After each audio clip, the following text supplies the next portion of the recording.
Perdónenme, voy a silenciar un rato mi teléfono porque... Ya, listo. Bueno, gracias a todos por estar aquí, por brindarme un poco de su tiempo. Vamos a compartir la pantalla para iniciar. Jesús, porfa, habilítame para compartir la pantalla. Sí, excelente presentación del señor Padilla, Rubén, excelente.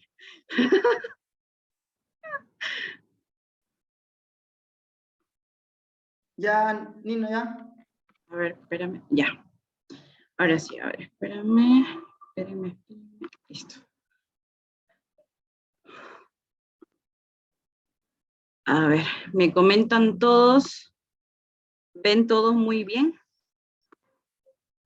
¿Sí? ¿Se ve? ¿Me avisan todos, por favor?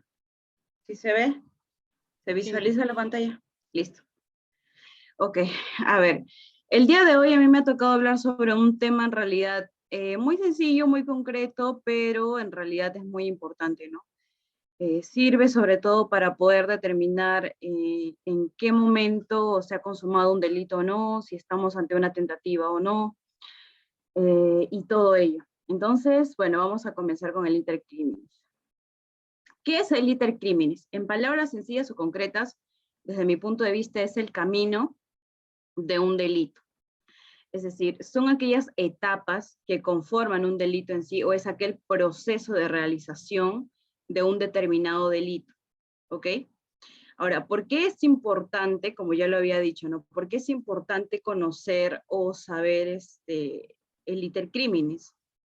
Bueno, es importante porque nos va a poder determinar, nos va a poder ayudar a que nosotros podamos determinar en qué momento estamos en el ámbito mental, es decir, si estamos frente a una ideación de un posible delito, si esto puede ser penado, sancionado o no, y si ya pasamos a la etapa ejecutiva, es decir, si ya nosotros estamos cometiendo el delito, si se sanciona o no. Entonces, siempre es importante determinar en qué momento nos encontramos.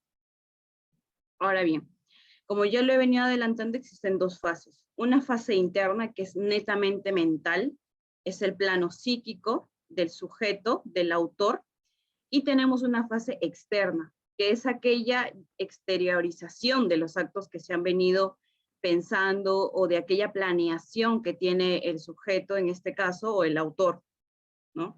Dentro de la etapa interna, nosotros tenemos a la ideación, concretamente solo esa etapa, y en la etapa externa nosotros tenemos a los actos preparatorios como primer punto.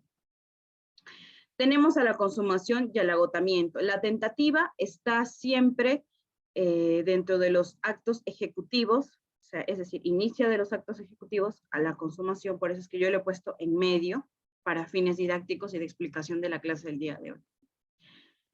Bien, vamos a empezar con la fase interna, la ideación.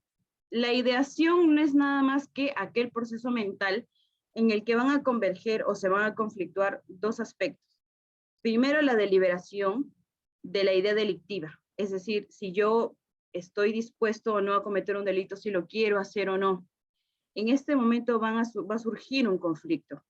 El conflicto va a ser entre las ideas de consumación de un posible delito, es decir, si yo quiero cometer un delito, y de las mismas valoraciones que tiene el ser humano de por sí, los valores que tiene el ser humano de por sí.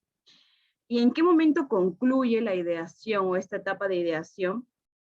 Simplemente concluye cuando el sujeto o el autor se decide ya a pasar a los actos ejecutivos del delito, o simplemente cuando ya decide realizar el delito. Una vez que ya se decide realizar el delito, terminamos la fase de la ideación. Ahora, cabe decir que esta fase de la ideación no es punible, no es sancionable, porque es un plano mental. Sería un absurdo considerar o sancionar a todo el mundo por todo lo que piensa, ¿no? O sea, yo puedo pensar el día de hoy, quiero matar a mi enamorado, y no necesariamente eso va a ser sancionado. ¿Por qué? Porque queda en un plano mental. Lo que se sanciona es toda aquella exteriorización de lo que yo tengo pensado, de lo que yo tengo planeado, ¿ok? Bien, pasamos ya a la fase externa. Dentro de la fase externa tenemos a los actos preparatorios. Los actos preparatorios son aquellas condiciones que crea el mismo agente o el mismo autor para alcanzar la finalidad deseada, es decir, para lograr la consumación del delito.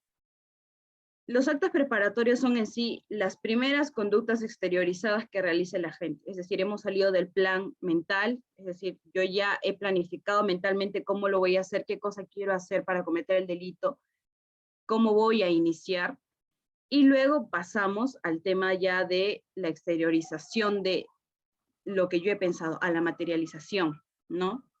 Estos actos preparatorios no necesariamente puede ser uno, pueden ser varios. Por ejemplo, si yo quiero secuestrar a alguien, puedo ir a comprar una soga, puedo ir a comprar un somnífero, etcétera. Todos estos actos son actos preparatorios. Y estos actos preparatorios no necesariamente son unitarios, sino que pueden ser varios que unidos van a lograr al final que se logre consumar un delito, ¿no? Estos actos preparatorios, como regla general, no son sancionables, son impunes, son atípicos. ¿Y por qué? Porque los actos preparatorios, como yo le he mencionado, son actos comunes, son actos que se encuentran dentro de las conductas socialmente permitidas. Por ejemplo, como ya le he mencionado, ¿no? Si yo voy a secuestrar a alguien, ¿qué tengo que hacer? Ah, pucha, un somnífero, comprar una soga, voy a una ferretería, compro una soga, nadie me va a sancionar, nadie me va a detener, me va a decir, oye, sí, estás detenida o has cometido un delito por comprar una soga, es imposible. Por eso se dice que como regla general no se pueden sancionar los actos preparatorios. Ahora, ¿existen excepciones a la sanción de los actos preparatorios? Sí, sí existen excepciones. Las excepciones vinieron ¿en qué momento? Existían determinadas conductas que no solamente quedaban dentro de los márgenes de las conductas socialmente permitidas, o sea, no quedaban dentro de las acciones normales o cotidianas que podría tener una persona, sino que en realidad ya pasaban a afectar bienes jurídicos en sí. Entonces, ¿qué decisión tomó el legislador? Papel higiénico. ¿Qué opciones decidió adoptar el legislador? Fueron dos, ¿no? Primero, sancionar, fue una en realidad, sancionar aquellos actos preparatorios, pero que en sí mismo constituyan o estén tipificados como un delito. Por ejemplo, tenemos el delito de tenencia de máquinas para falsificar monedas. El simple hecho de tener este tipo de máquinas ya es un delito en sí mismo. Es decir, este acto preparatorio del delito de falsificación de monedas y billetes es un acto preparatorio en sí mismo que ha sido sancionado ya por el ordenamiento jurídico. Es decir, esta misma conducta constituye un delito. El acto preparatorio en sí es un delito. Ahora, lo que sí se requiere en el tema de los actos preparatorios es de que no llegue a la consumación. En el caso de que queden impunes, no se debe llegar a la consumación del delito, ¿ok? Y otra cosa es que, por ejemplo, retomando al mismo ejemplo que acabo de mencionar, si yo tengo si yo tengo una máquina para falsificar monedas y al mismo tiempo yo ya he falsificado las monedas y los billetes, lo que va a pasar es que a mí me van a sancionar por la falsificación en sí. No me pueden sancionar por la falsificación y al mismo tiempo por la tenencia de las máquinas. ¿Por qué? Porque el delito de falsificación subsume al delito de tenencia de máquinas. ¿Por qué? Porque es un acto preparatorio del delito de falsificación de monedas y billetes. ¿Ok? Vamos a pasar aquí ya a la ejecución. La ejecución es otra de las subetapas de la fase externa, que en realidad no es más que el empleo de todos los medios o todos los actos preparatorios que yo ya he reunido para la comisión del delito. Espérenme un momento que estoy aceptando a los que están ingresando. Ya, ok. Entonces, a ver, un momento por favor, que estoy que me muero de calor.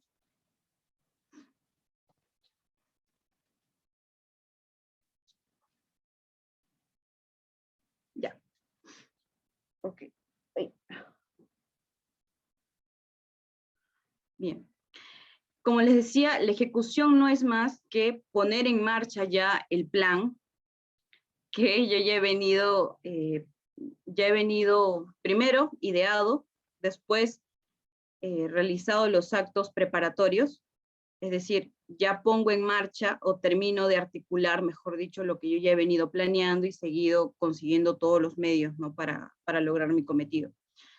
Por ejemplo, si yo quiero secuestrar a alguien, ¿no? Yo quiero secuestrar el día de hoy, por ejemplo, a Jesús. Un ejemplo. Entonces, como acto preparatorio, ¿yo qué he hecho? He conseguido mi sonífero, he conseguido mis cuerdas, he conseguido de repente un auto, he conseguido gasolina, o sea, yo ya tengo todo listo, ¿no? Entonces, ¿cuándo empiezo yo a la ejecución del delito? Yo empiezo cuando me subo al vehículo y como yo ya sé dónde para Jesús, que para de repente 6 de la tarde sale y se va a la esquina, yo ya sé que él para a las 6 de la tarde en la esquina. Entonces, ¿qué hago? Cojo mi vehículo, voy con la intención de interceptar a Jesús en ese punto para llevármelo y secuestrarlo. ¿Ok? Simplemente es eso. Ahí ya inicia la ejecución. Es un poco complicado delimitar la diferencia tal vez entre un acto preparatorio y un acto ejecutivo, pero en síntesis es ya más o menos la articulación conjunta, o sea, es decir, poner en marcha ya todos los actos preparatorios que yo he venido reuniendo, ¿no? Y siempre se va a determinar dependiendo de cada delito, no para todo delito es igual. Ok, entonces, como lo había mencionado, la tentativa, por ejemplo, comienza en la etapa de la ejecución, pero está antes de la consumación, está en un intermedio. ¿Y qué es la tentativa? En síntesis, en palabras muy concretas, algo muy sencillo, es una interrupción. Es aquella interrupción que se realiza del proceso de ejecución del delito. Es decir, yo inicio mis actos ejecutivos con la finalidad de consumar el delito, pero existe una interrupción. Esa interrupción es la tentativa. ¿Qué pasa con la tentativa en el caso de delitos de peligro concreto, por ejemplo? No hay ningún problema porque, es decir, sí se puede, sí cabe la tentativa en este tipo de delitos porque basta con la exposición del peligro al peligro del bien jurídico, por ejemplo. El día de hoy a mí se me antojó robarle el celular a mi enamorado, ¿ok? Yo estoy peleada con él, no lo quiero ver, pero le quiero robar el celular. Entonces, ¿qué hago? Tengo un cuchillo, ¿no? ¿Ok? Voy y lo amenazo con el cuchillo y le digo, dame tu celular. En ese momento yo ya puse en peligro el bien jurídico, ¿ok?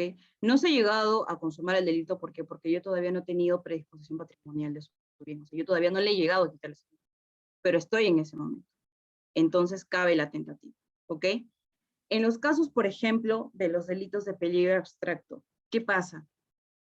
No se admite la tentativa, ¿por qué? Porque el delito en sí ya exige un peligro concreto.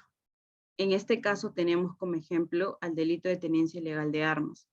O sea, es decir, yo no puede haber tentativa, ¿por qué? Porque el mismo delito en sí ya consuma o agota el delito. O sea, la misma tenencia, el hecho de que yo tenga un arma, ya agota el delito, ¿me entienden? Esa es la tentativa en el caso de los delitos de peligro concreto y la tentativa en los casos de delito de peligro.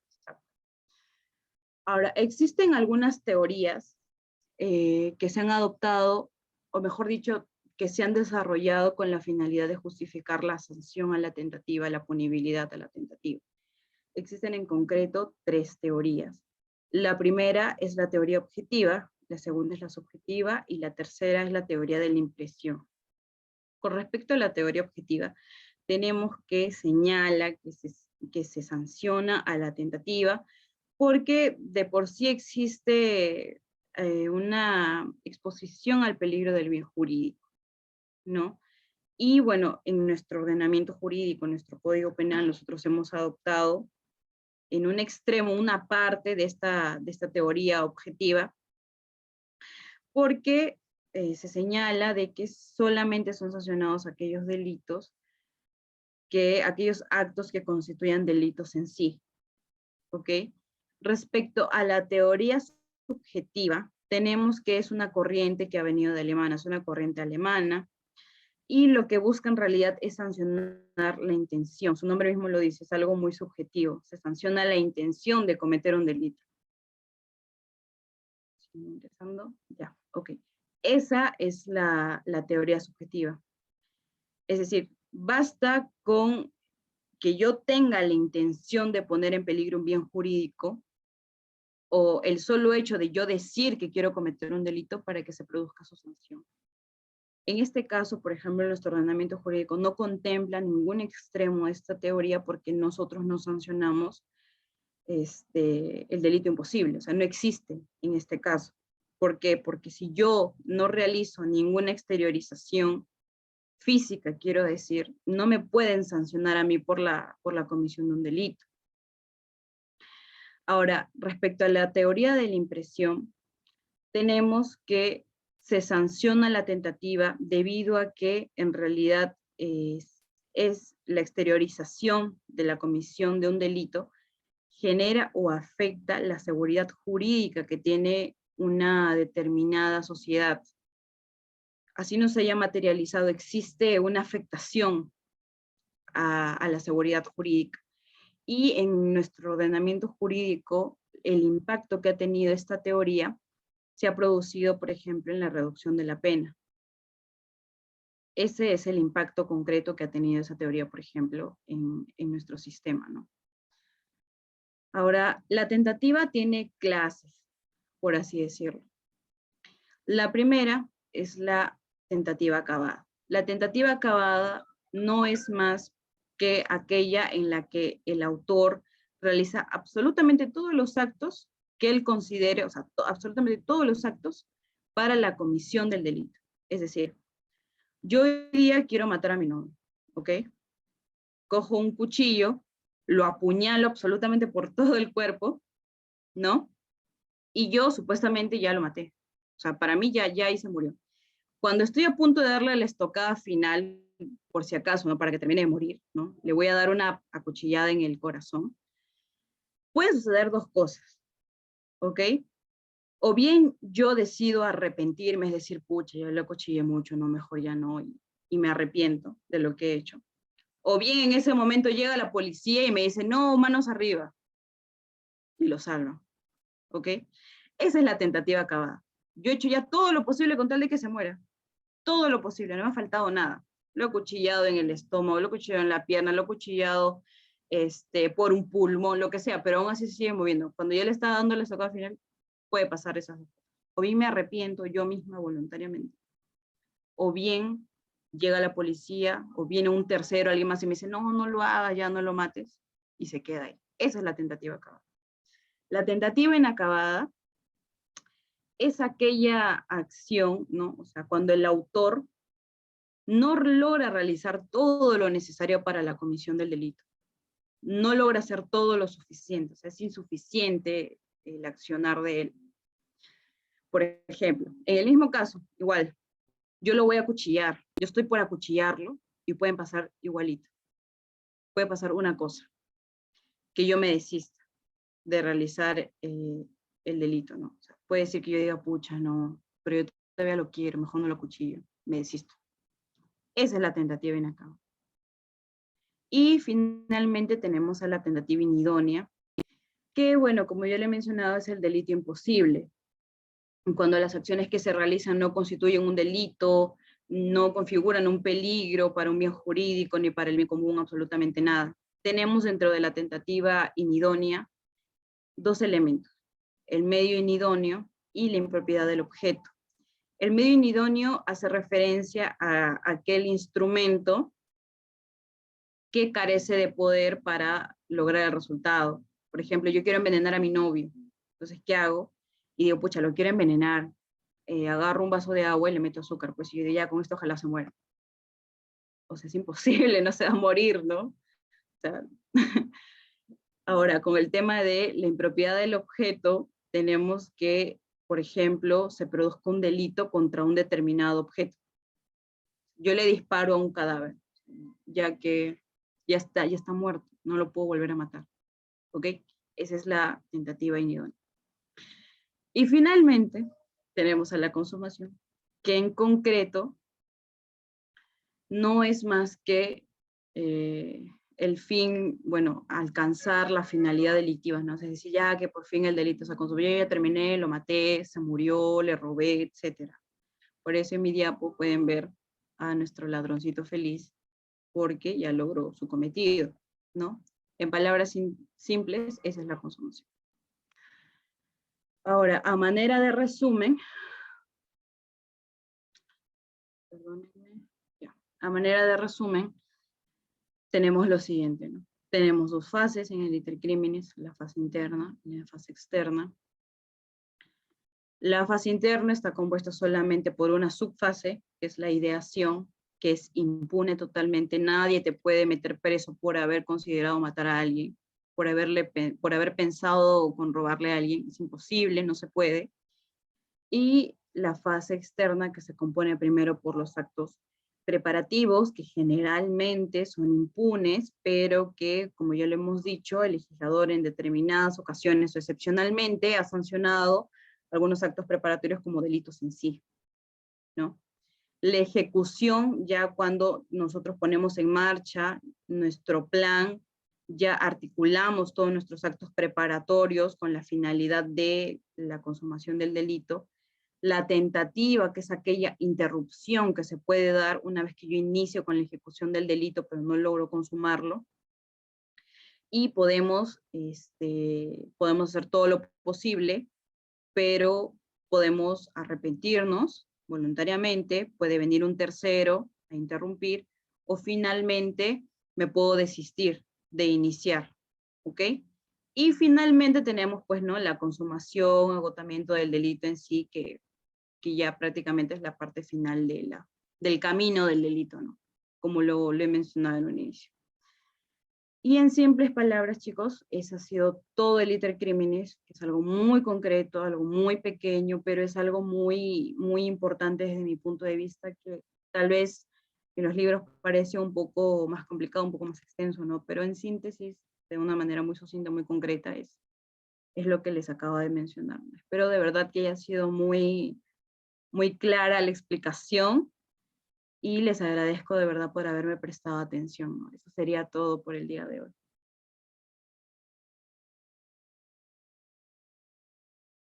Grandiosa exposición, Nino. Muy agradable, siempre es un gusto escucharte, verte, y hablando sobre todo de estos temas jurídicos que a todos nos gusta. Si todo ha estado claro y si alguno tiene alguna pregunta, por favor, podría darle en la casilla de comentarios. ¿Algún interrogante para la colega Nino? Muchas gracias, Jesús, por haber estado conmigo hoy día, por presentarme. Gracias a todos también por haberme prestado atención. Claro, no hay problema, Pame, yo les paso ahora las diapositivas. Es algo muy concreto en realidad, es muy, no sé, cuando uno le agarra el sentido a algo es muy divertido. Espero de verdad que esta clase haya sido así, ¿no? Divertida, fácil de entender, y que se les haya quedado mis ejemplos. Y ahí nos estamos viendo entonces. No se vayan, no sé, que ahora sigue nuestro compañero también. Ahí el compañero Renzo creo que ha hecho una pregunta, Nino. A ver, Rencito.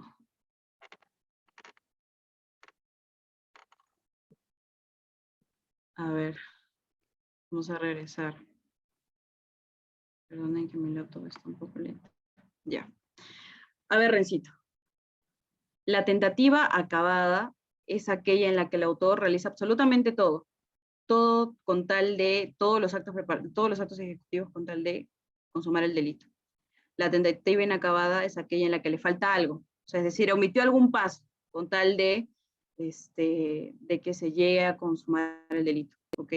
Ahora, ¿qué puede pasar en la tentativa acabada? Lo que puede pasar es que el autor puede arrepentirse voluntariamente, o puede ser que llegue un tercero para que se pueda interrumpir la consumación del delito. Y que puede pasar también, que también se puede desistir. O sea, es decir, el autor decide quedarse allí y simplemente no proseguir con los actos ejecutivos, como lo había mencionado en mi ejemplo, ¿no? Simplemente es eso. Eso es, ay, perdón, no sé quién acepté, lo acepté, no sé. Simplemente es eso, muy concreto. Luisito, perdóname, creo que no sé quién acepté al último. Muchas No, gracias, gracias Nino, a ti. por tu respuesta. Muchísimas gracias. Como siempre, lo vuelvo a repetir, es un placer escucharte. Gracias, Bueno, Jesucito. Ahí seguimos les ahora con paso las... las capos. Sí, Gracias. muchas gracias, cuídate, Nino. Un beso y un abrazo de la distancia. Bueno, seguimos con la sesión número 10. Ahora le toca al compañero Roger Mamani Turpo, ¿no? Él es estudiante de la Universidad Nacional del Altiplano, miembro principal del Círculo de Estudios de Litigación Penal Lexes Vita. En la sesión número 10, nuestro compañero nos va a traer el tema autoría y participación. Dejo con ustedes al compañero Roger para que pueda hacer uso de la palabra. Por favor, compañero.